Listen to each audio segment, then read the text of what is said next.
Hello transport nerds and welcome back to Talking Planning. About a year ago I caught my first ever SAAB 340 flight and my very first flight with Regional Express.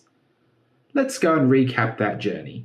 Although, in the meantime, several trips to Sydney for work and the odd holiday have meant that REX flights for me have transitioned from a novelty through to a regular occurrence. Let's go check it out. Like most of my recent air journeys, we start at Parkes Airport, where I got prime parking right next to the apron. If you haven't flown from a properly regional airport before, things are a little different, especially when the SAAB is the largest aircraft they regularly receive. Speaking of which, my aircraft has just arrived and it's VH-YRX, built in January 1990. The terminal has a great view of the apron, and not much else. Whilst Parkes Airport's clean and relatively modern, it is basic, and food and drink options are limited to a vending machine, self-serve coffee machine, and a bubbler. During my travels, I progressively had to retrain my brain on how early I needed to arrive before a flight.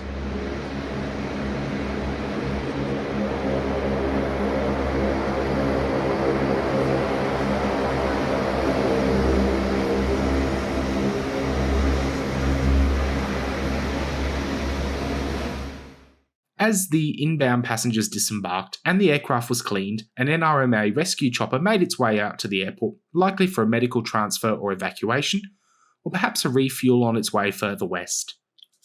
We were called for boarding on time, and it was time to walk across the tarmac to get ready for our flight.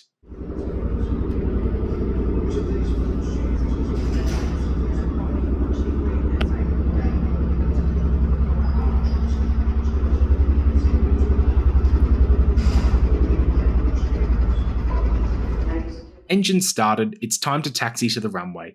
As we taxi out, there's a nice view of some unique aircraft at the Haas Museum in Parkes, which is open Thursdays and Sundays and is well worth a look if you're an AvGeek in the area. The Orion is probably my favourite, but there is a fair bit to see. Just remember to take cash if you're visiting. Being a fairly small airfield, it was also a short taxi, so sit back and relax as we take off bound for Sydney.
Climbing up on a clear afternoon, there are a few clouds on the horizon and a bit of turbulence, as to be expected on a 33-seater.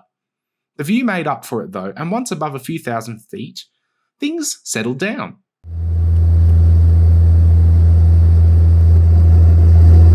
These SAAB 340s are powered by a pair of General Electric CT7 9B turboprop engines, each putting out 1,870 shaft horsepower.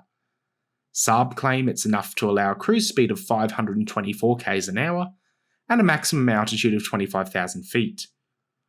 On the short hop to Sydney, I doubt we climbed much over 15,000 feet.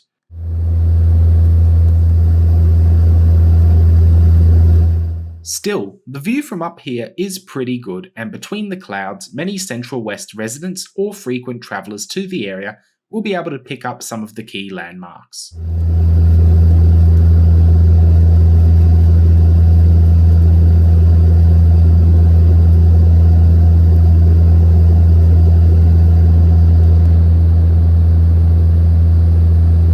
And what better way to enjoy the views than to sit back and relax with a cuppa?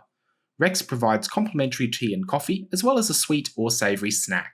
Frequent flyers will often note that the Mr. Porter's savoury snacks also have some chocolate-coated sultanas, so if you want to hit both the sweet and savoury spot, that's the snack to get. I was in seat 10A for this trip, which is a window and an aisle. The joys of flying on SAABs. For solo travellers, it's quite nice, but if you are travelling as friends or a group or as a couple, the right side will be the better option. That being said, that may not be your choice to make. Load and balance is critical for pilots, and on an aircraft this small, that can mean asking individual passengers to swap seats to get the balance right. Legroom was adequate for a 45-minute hop. My legs weren't pressed up against the seat in front of me, but your mileage may vary.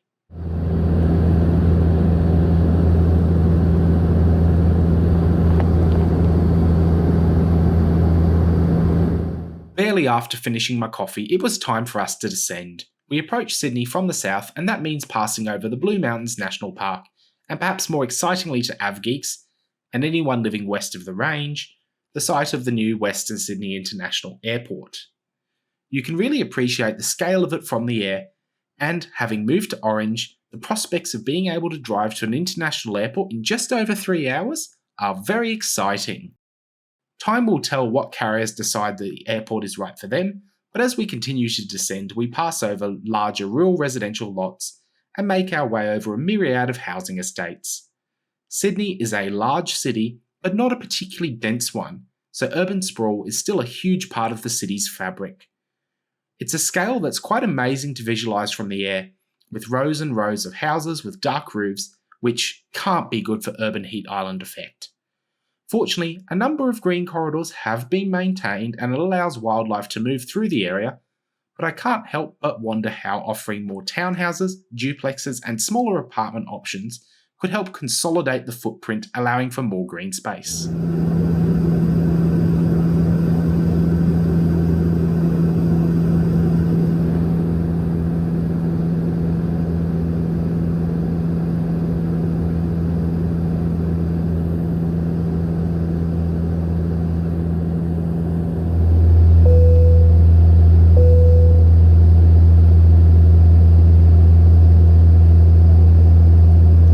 Bankstown Airport comes into view, and it's an important facility for general aviation, aeromedical services and charter flights.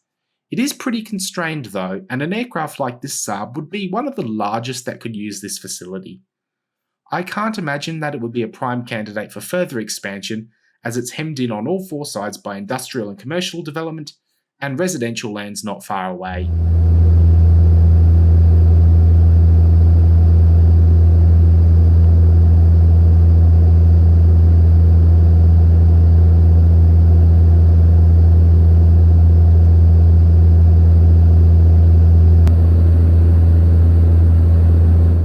We approach the runway by cutting across Royal National Park, and you can spot Bundeena, a small waterside suburb nestled in the edges of the park.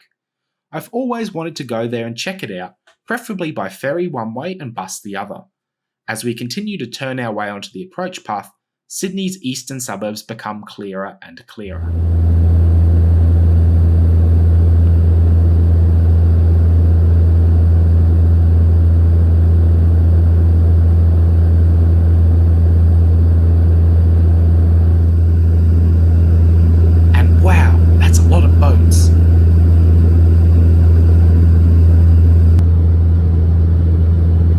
time to land, so sit back and relax.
The heavy metal at Sydney Airport on an early December afternoon was pretty impressive, with Airbus A350s, 330s and an A380 in clear view.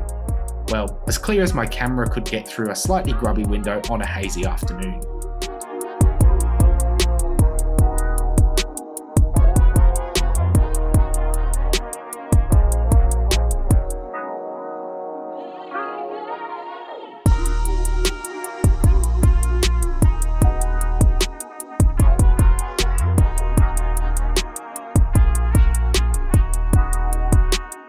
I also find it funny seeing a big lineup of airport ground buses, which I often question how they are utilised, as I really can't recall the last time I flew into Sydney and didn't see a substantial lineup of them there.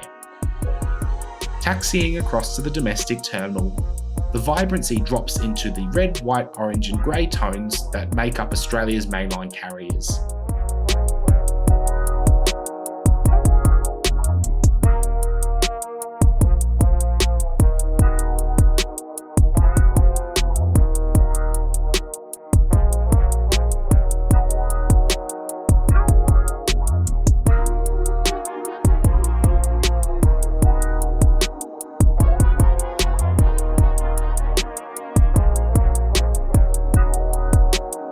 On the ground, it's time to board a shuttle bus, little BCI number, and make our way over to the terminal.